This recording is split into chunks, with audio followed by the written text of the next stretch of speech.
헬름홀츠 자유에너지와 깁스 자유에너지.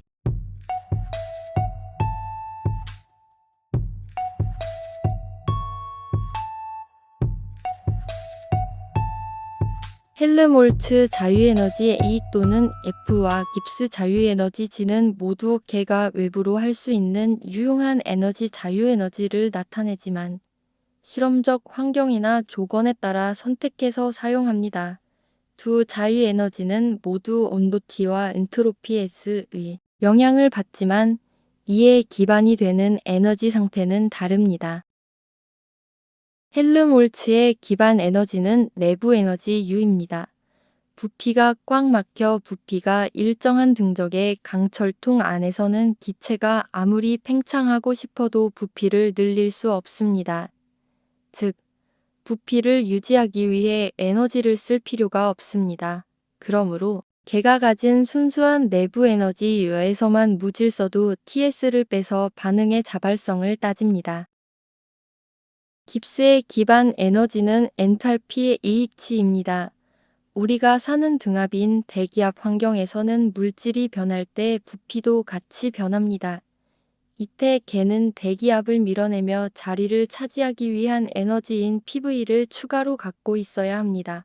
그래서 내부 에너지와 PV의 합인 엔탈피를 기반으로 잡고 여기에다 무질서도 TS를 빼는 것입니다.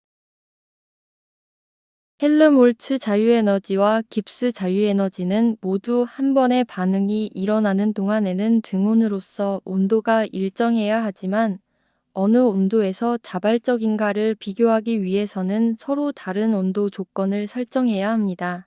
헬름홀츠 자유에너지와 깁스 자유에너지는 온도라는 환경 변수에 의해 자발성과 비자발성이 완전히 뒤집힐 수 있습니다. 자연계의 변화는 결국 에너지를 낮추려는 경향인 내부 에너지 변화 혹은 엔탈피 변화 그리고 무질서해지려는 경향인 TS 사이의 줄다리기인데 온도가 이 줄다리기의 승패를 결정하는 중요한 역할을 하기 때문입니다. 헬름홀츠 자유에너지와 깁스 자유에너지는 모두 반응의 자발성을 판단하는 결정적인 척도입니다.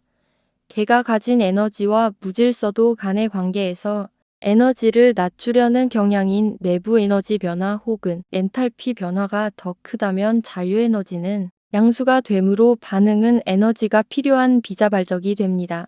무질서해지려는 경향인 TS가 더 크다면 자유에너지는 음수가 되므로 반응은 외부의 도움 없이도 스스로 일어나며 개가 더 안정한 방향으로 나아갑니다. 위의 풀이 과정은 헬름홀츠 자유에너지 변화가 음수 델타 A가 0보다 작다가 되는 예입니다. 가장 대표적인 예는 밀폐된 등적 실린더 안의 고온에서 기체의 팽창입니다. 기체가 팽창하면서 입자들이 훨씬 더 자유로워지므로 무질서도 증가합니다. 이 수치는 가정치로서 내부 에너지 변화가 플러스 500줄이고 엔트로피 변화가 플러스 5줄 퍼 켈빈이며 온도는 500켈빈인 상황입니다. 이 경우 내부 에너지가 플러스인 이유는 기체가 팽창하면서 외부로 일을 하여 에너지를 소모했음에도 불구하고 외부에서 들어온 열이 일을 하면 아간 에너지보다 더 크기 때문에 전체적인 내부 에너지는 증가하게 된 것입니다. 만약 기체가 열을 외부로 방출하며 입자들의 운동 에너지가 줄어든다면 내부 에너지는 감소 즉 음수가 됩니다. 다만 온도와 엔트로피는 언제나 양수입니다. 이것을 헬름홀츠 자유에너지 공식에 대입하여 계산하면 마이너스 2000줄이 나옵니다. 이는 이 기체는 외부에서 일을 해주지 않아도 자발적으로 팽창하거나 상태가 변하며 최대 2000줄만큼의 일을 밖으로 해줄 수 있는 잠재력, 즉 자유에너지를 가진다는 의미가 됩니다. 참고로 온도가 100켈빈이라면 헬름홀츠 자유에너지 변화는 0이 되므로 물리적 평형 상태를 의미합니다. 위의 풀이 과정은 헬름홀츠 자유에너지 변화가 양수 델타 A가 0보다 크다가 되는 예입니다. 가장 대표적인 예는 밀폐된 등적 실린더 안의 저온에서 기체의 수축입니다. 기체가 팽창하면서 더 퍼지려고 하지만 주변 온도가 낮아서 분자 간의 인력을 이기지 못하고 수축하는 상황입니다. 이 수치는 가정치로서 내부 에너지 변화가 플러스 500줄이고 엔트로피 변화가 플러스 5줄 퍼 켈빈이며 온도는 50켈빈인 상황입니다. 이것을 헬름홀츠 자유에너지 공식에 대입하여 계산하면 플러스 250줄이 나옵니다. 이는 이 기체는 무질서에 찌려는 힘이 내부 에너지의 장벽을 넘지 못하는 상황입니다. 이 반응은 비자발적이며 억지로 반응을 일으키려면 외부에서 최소 250줄 이상의 일을 기체에 해주어야 합니다. 그래야 반응은 무질서가 증가하는 자발적 내지는 강제적 반응이 됩니다. 위의 풀이 과정은 깁스 자유에너지 변화가 음수 델타지가 0보다 작다가 되는 예입니다.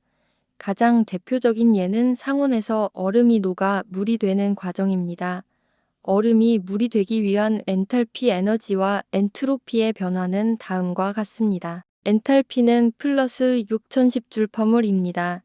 엔트로피 변화는 플러스 22.0줄/몰켈빈입니다. 이것은 융의 엔탈피와 융의 엔트로피로서 실제 측정된 값입니다. 온도를 섭씨 25도씨라고 한다면 298.15켈빈이 됩니다.